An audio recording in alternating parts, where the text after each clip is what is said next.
I want to talk about your partnership operating system. And what I'm speaking to here is really, and this might upset some of you, your lived philosophy, which is to say the mindset that you are bringing and must not only be in touch with, but take complete responsibility for. Now, I'm not saying you have to do this for me. I'm saying you have to do this for you. I want to speak about this as a philosophy of your partnership system that we're going to co-create or that you can create on your own with your associate. This is the language and templates of the underlying bedrock principles to which we will both be held accountable. Let's use, by contrast, the way a typical doc approaches partnership. And what you'll spot is a specific theme I'm going to come back to. You find this great associate. You're worried about losing them. They're either a good cultural fit or, more often than not, they're a high producer.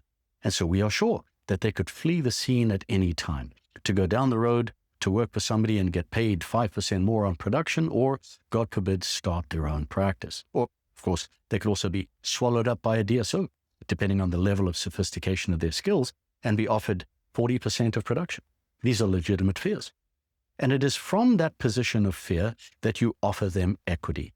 I see this all the time. A fear-based decision.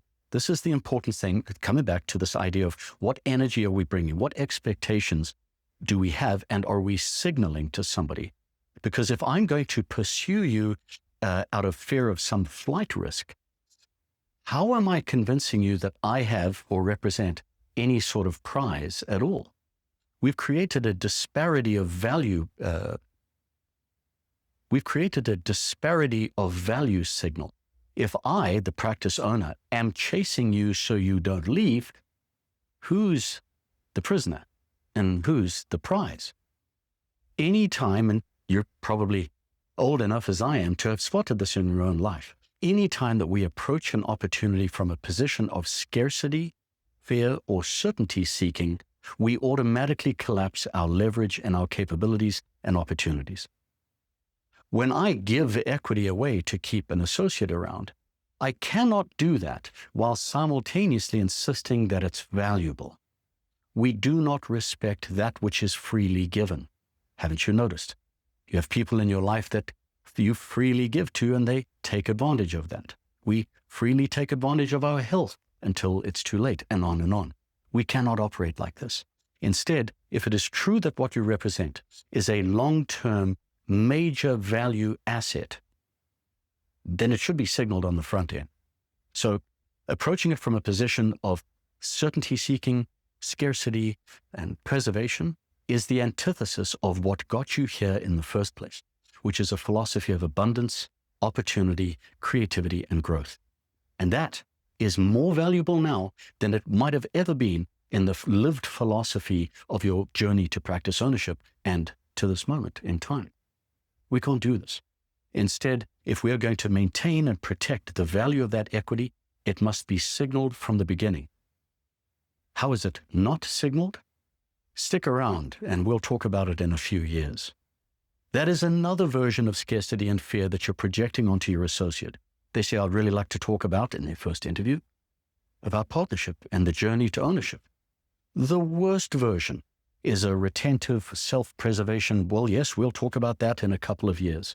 So you mean to tell me, as an associate, that I should dedicate the next unknown number of years of my life to the possibility that you might actually have a solution, a framework, a path toward my ascension and ownership?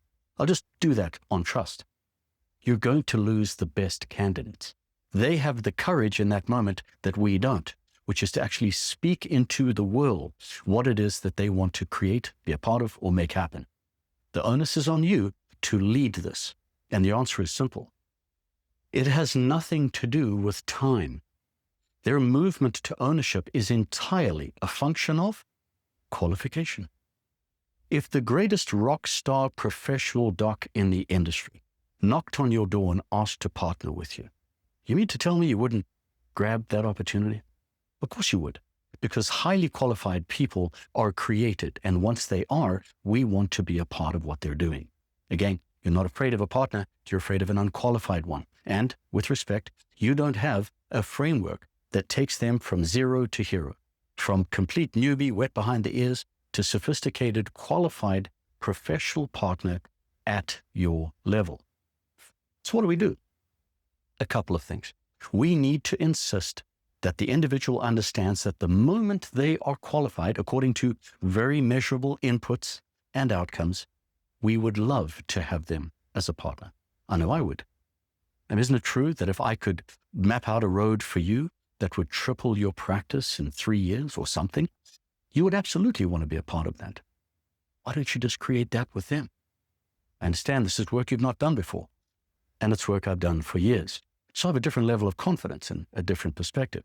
But I'm here to caution you against anything rooted in scarcity, fear, preservation. It is the antithesis of a growth-oriented partnership. Again, what do?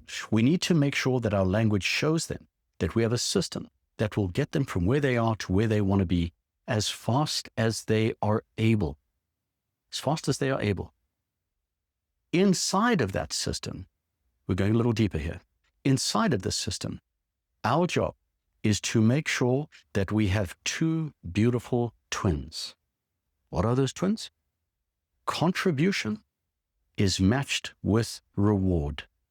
Reward with contribution. The other beautiful twin is that authority must match responsibility. Let's go through those for a minute. If my reward is not directly and measurably connected to my contribution, this partnership is destined to fail. I will go somewhere else, and if I don't, you will want me to. The second is loading me up as your associate with all of these responsibilities, while you, as the almighty owner doc, maintain the authority, is again an asymmetric system. If we truly believe someone is capable of carrying responsibilities, then it must follow that they are given the authority to support, exercise, and mandate those outcomes. Sounds simple on the surface, and what is simple is simply easy to overlook. I'm here to tell you, don't do it. Contribution and reward, authority matches responsibility. We've identified that by giving things away or operating from a position of scarcity, we undermine the very value we hope to signal. You've done this. I've done this. And I've paid a price for it. Others have done it with me, and they have paid a price for it. What do we do instead? Well, we fall back on a truth that travels.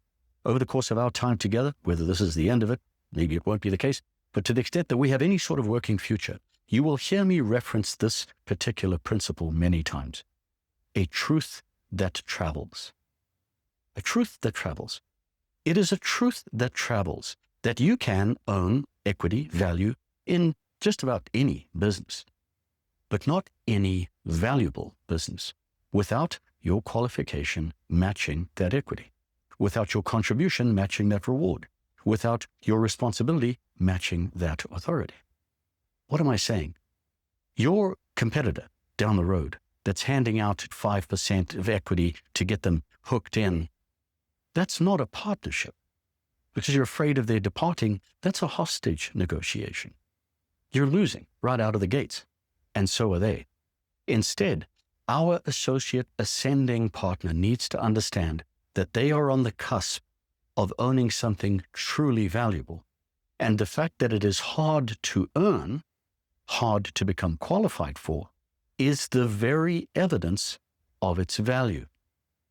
When you see somebody who is in physically impeccable shape, you know that person did the work. When you see somebody who is successful financially, you know they have the discipline and they did the work. You get to give this truth that travels back to your associate and do so in a way that is not just inspiring and clear and fully understood, but is the most aspirational day in their life. Dr. Associate, you can own equity in your own practice, which will be worthless for a number of years. You can go out and do that. That is a truth that travels. It will take you time to build value in your own business. You could also go down the road to my competitor, who will freely tantalize and hook you in, the term that I hear too often, to join their practice. And you have to ask yourself, how valuable is that equity going to be when in 5, 10 years from now, you are a larger partner in a practice that gives something away, and you get to stand now in the owner's seat and watch other unqualified baby doc partnerships emerge inside of your business, diluting the very value you have spent years building. This doesn't make any sense. This is a truth that travels. Unqualified people are dilutive to net asset value. Qualified people are accelerants.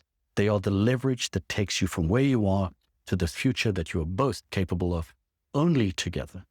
Only together. And that's what I wish for you. There is a lot more here, but what you can see that I'm speaking to is the underlying lived philosophy of your leadership through the partnership process. More to come. Cheers.